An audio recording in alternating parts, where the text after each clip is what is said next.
Tu es étudiant en Afrique avec un simple téléphone dans ta main et tu te demandes comment gagner de l'argent tout en poursuivant tes études. Imagine un instant pouvoir lancer ton propre business, transformer des entreprises locales ou même vendre des produits sans avoir à gérer un stock.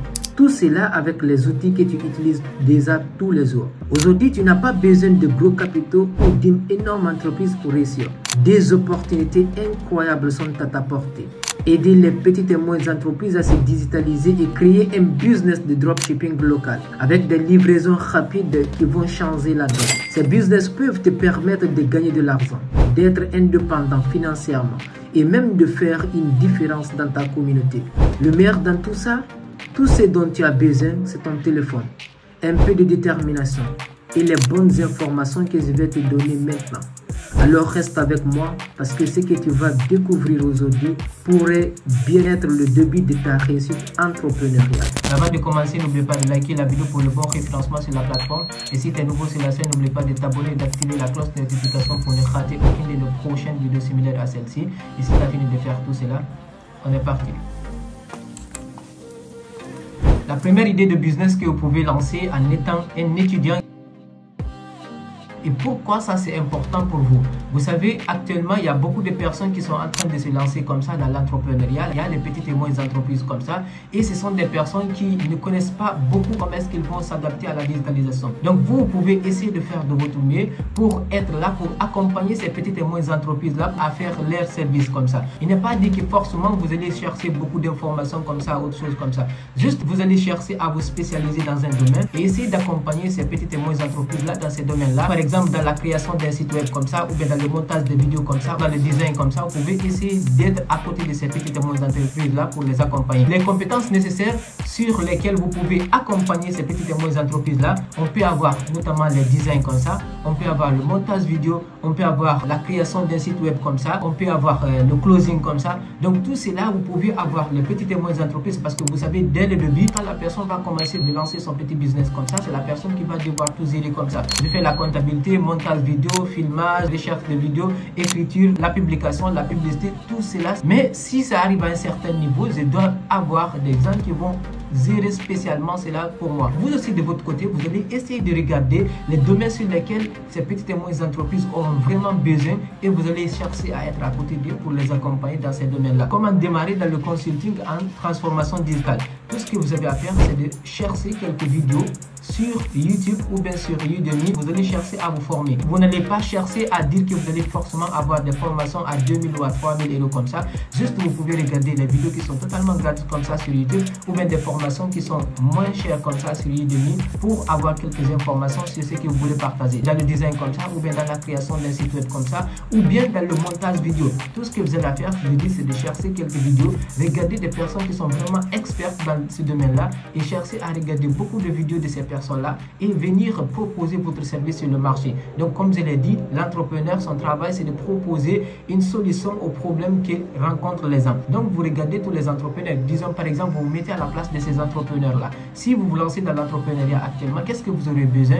Et vous essayez de regarder ces personnes-là aussi auront forcément besoin de ces services par-là. Donc, vous essayez de vous spécialiser et de vous positionner et proposer ces services-là. Donc, c'était la première des choses que vous pouvez faire, même en étant un étudiant en Afrique ici. Et même si c'est avec votre téléphone seulement, vous pouvez lancer ce business. La deuxième business, pourquoi se concentrer sur les produits locaux? Normalement, vous savez, quand on parle de dropshipping, c'est de faire la création de votre site web comme ça et de faire d'avoir un fournisseur directement depuis la Chine, depuis Alibaba comme ça ou bien Amazon, qui va se charger directement dès que vous avez des commandes, de gérer la livraison, d'expédier le produit. Maintenant, si vous êtes en Afrique ici et vous êtes une personne qui est uniquement en train d'étudier comme ça, vous n'avez pas assez de moyens, vous pouvez essayer de lancer votre petit business de dropshipping comme ça, en utilisant les produits locaux, comme les articles artisanaux comme ça. Vous approchez de ces personnes-là qui sont en train de fabriquer ces articles pareils. Essayez d'avoir ces articles-là à un bon prix, parler avec ces fournisseurs-là, même si ce n'est pas vous directement qui allez gérer la livraison. Si vous voulez, au début, vous pouvez acheter quelques produits comme ça, vous déposez cela chez vous. Ou bien vous pouvez partir acheter quelques quantités avec ces fabricants-là.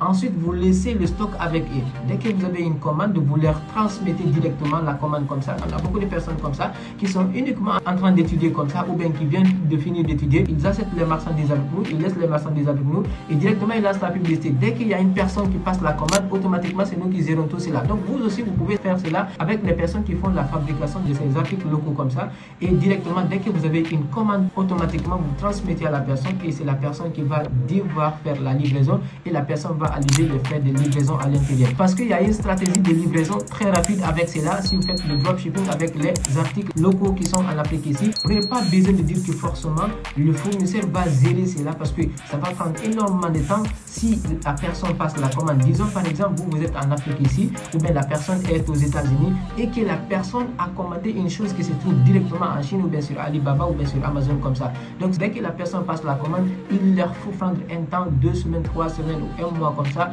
pour envoyer la marchandise, et tout cela, ça va trouver qu'il y a un délai qui est extrêmement long. Et si vous êtes dans votre propre pays ici et que vous proposez des articles locaux qui sont dans votre pays, et dès que la personne passe la commande, automatiquement vous n'avez juste qu'à livrer cela dans un délai de 2 heures, 3 heures ou 4 heures de temps comme ça, le client a reçu la marchandise. Donc c'est vraiment très important de vous lancer dans cela. Vous n'avez pas besoin de dire que vous allez vous casser la tête pour avoir un site comme ça. Vous pouvez juste utiliser les pages Facebook pour lancer vos publicités. Comment trouver des fournisseurs locaux? Il suffit juste de sortir. Regardez, pour un premier temps, comme on le dit encore, ne cherchez pas uniquement à dire que vous allez vendre ce que vous aimez. Mais pour un devis, ce que vous allez vendre, il vous faut accepter de vendre ce que vous aimez. Vous regardez des articles que vous aimez comme ça, que ce soit les t-shirts qui sont personnalisés, les pantalons qui sont personnalisés, les saucisses personnalisées ou des sacs personnalisés. Vous regardez des articles qui sont personnalisés comme ça, que vous aimez vous-même de votre côté, vous commencez à les porter. Ou bien vous commencez à acheter quelques quantités, vous commencez à proposer cela dans votre entourage. Sûrement vous allez connaître si réellement, si c'est un produit qui peut se vendre, automatiquement vous allez voir les personnes qui sont dans votre entourage ou bien toutes les personnes qui vous connaissent. Dès qu'ils vous voient avec ces produits-là, ils vont commencer à chercher des informations, à vous demander comment est-ce que vous avez fait pour acquérir ces produits-là. Donc dès que vous avez ces produits par là, vous-même de votre côté, vous achetez avec ces fournisseurs-là. Pour un devis, ne vous dites pas que vous allez vous casser la tête. Vous regardez toutes les personnes qui sont dans votre entourage comme ça, qui sont dans votre quartier ou bien dans votre capitale comme ça, vous essayez de localiser ces personnes-là et partir voir ces personnes-là, expliquer votre business à ces personnes-là pour que vous puissiez travailler ensemble. Donc voici en quelque sorte les 2 business que vous pouvez lancer, même en étant en Afrique ici, en étant un étudiant, uniquement avec votre téléphone portable aussi, sans avoir un capital de départ pour lancer votre business. Le but c'est d'aider les petites et moyennes entreprises, être un consultant en transformation digitale. Aider ces petites et moyennes entreprises, même les boutiquiers, ils ne connaissent pas comment utiliser le digital. Donc vous pouvez être là pour accompagner les petites et moyennes entreprises pour qu'ils puissent être digitalisés. La deuxième des choses, c'est de lancer votre business de dropshipping avec les articles locaux qui sont dans votre pays. Voici en quelque sorte ce que je voulais partager avec vous. Si vous avez aimé quelque chose dans la vidéo, n'hésitez pas à liker la vidéo et aussi de partager la vidéo à toutes les personnes aussi qui sont étudiants ou bien qui ont fini d'étudier et qui veulent se lancer dans l'entrepreneuriat aussi, ou bien qui veulent lancer aussi un business. Et merci, c'était votre frère Ousmane Ba. Allez, peace out.